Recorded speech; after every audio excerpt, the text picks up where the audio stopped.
नमस्कार. स्वरदाच्या दुनियेत तुम्हा सगळ्यांचे मी मनपूर्वक स्वागत करते. आज आषाढी एकादशी. पांडुरंगाच्या नामस्मरणात, कीर्तनात, भजनात रंगून जाण्याचा हा आजचा दिवस. आषाढ महिन्यातील शुक्ल एकादशी ही फार महत्त्वाची मानली जाते. तिला शयनी एकादशी किंवा देवशयनी एकादशी असंही म्हणतात. या एकादशीला देव 4 महिन्यांसाठी निद्रिस्त होतात असे मानले जाते. या एकादशी पासून चातुर्मासही सुरू होतो. या एकादशीला पंढरीच्या पांडुरंगाच्या दर्शनासाठी अनेक भक्त पायी चालत येतात. याला वारी असे म्हणतात. आपल्या महाराष्ट्रात संत परंपरा ही फार मोठी आहे. या संतांनी समाज प्रबोधन, धर्माविषयीचे तत्वज्ञान, अंधश्रद्धा निर्मूलन, भक्ती श्रद्धा कशी करावी याबद्दल आपले विचार अभंगाच्या माध्यमातून अत्यंत साधी सोपी उदाहरणं देऊन मांडण्याचा प्रयत्न केला. आजच्या या आषाढी एकादशीच्या गायन सेवेत आम्ही असेच काही निवडक अभंग आपल्या समोर सादर करण्याचा प्रयत्न करणार आहोत. सर्वप्रथम आपण ऐकणार आहोत विठ्ठलाच्या रूपाचा अभंग. बोल आहे सुंदर ते ध्यान उभे विटेवरी. आज आपले साथीदार आहेत. तबल्याची साथ करतायत श्री केदार किरण फाटक आणि हार्मोनियमची साथ करते फाटक सरांची शिष्य कुमारी आशना राऊत. ऐकूया सुंदर ते ध्यान.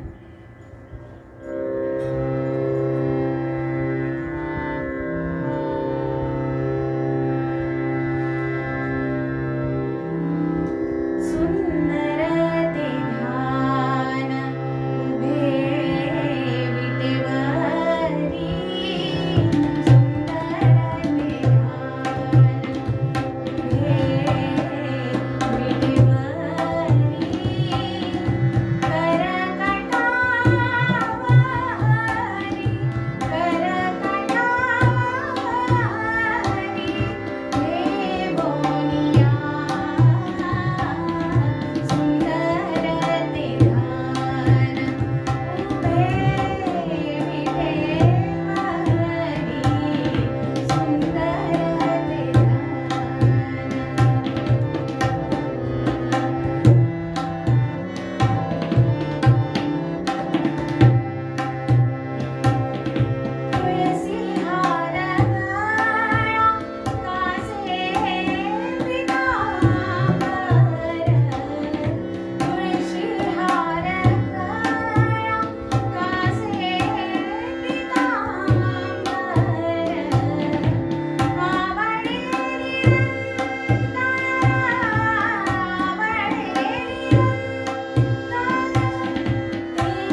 देव, अध्यात्म हे अभंग, भारुड, ओव्या, श्लोक या काव्य प्रकाराच्या माध्यमातून प्रभावीपणे पोचवलं.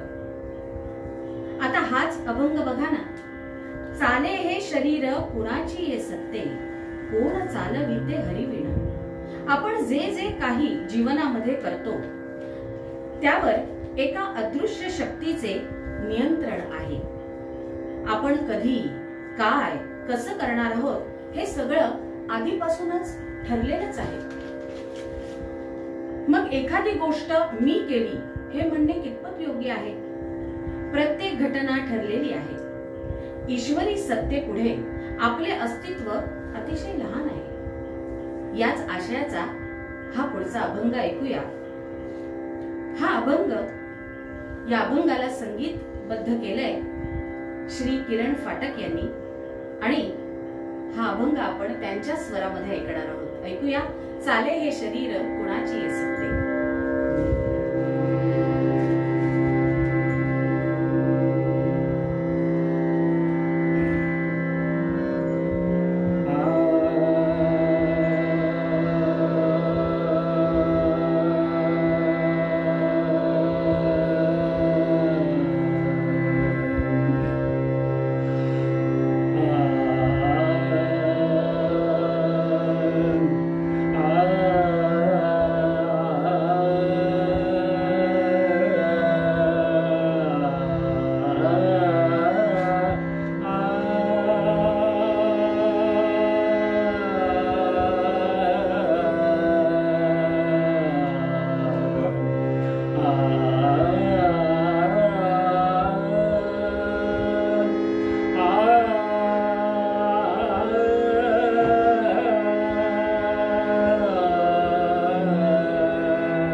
नामदेव, जनाबाई, संत एकनाथ आदी संतांनी विठ्ठल भक्तीचे महत्त्व लोकांना सांगितले.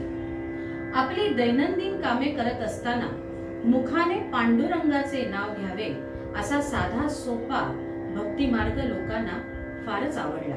तेव्हापासून महाराष्ट्रामध्ये विठ्ठल भक्तीची परंपरा सुरू झाली. ठिकठिकाणाहून संतांच्या पालख्या घेऊन लोक पंढरपूरला विठ्ठल रखुमाईच्या दर्शनाला जायला निघतात. यालाच पंढरीची वारी म्हणतात. याच वारीचं वर्णन तुकाराम महाराजांनी फार सुंदर रीतीने पुढच्या अभंगात केलंय. खेळ मांडियेला वाळवंटी घाई. ऐकूया.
सर्व संतांनी गुरूंनी नामाचा महिमा आपल्या काव्यातून सांगितला आहे.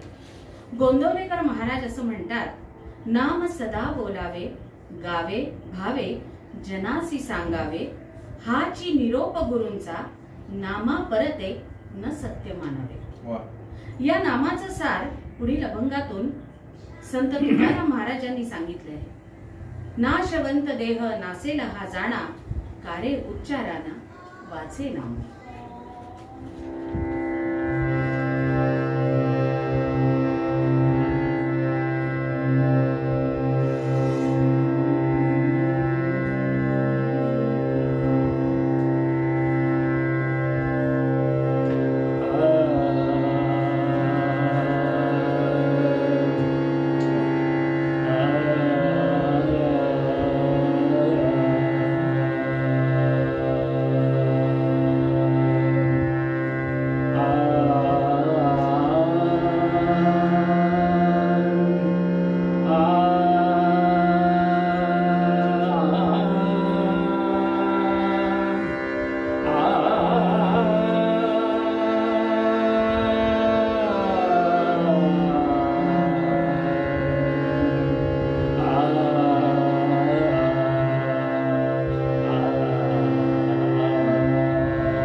अभंगाकडे आलेलो आहोत. पांडुरंगाचे दर्शन झाल्यानंतर डोळे मन सुखावते. सगळ्या भक्तांचा जो काही शीण आहे तो निघून जातो आणि सुंदर असं रूप बघून मन प्रसन्न होतं. नवनिर्मिती हा कलेचा प्राण आहे. संतांनी निर्माण केलेल्या या रचना तनाला, मनाला, बुद्धीला शांत करतात. आम्ही आज जी गायन सेवा केली ती आम्ही विठ्ठल चरणी अर्पण करतो आणि शेवटच्या अभंगाकडे वळतो.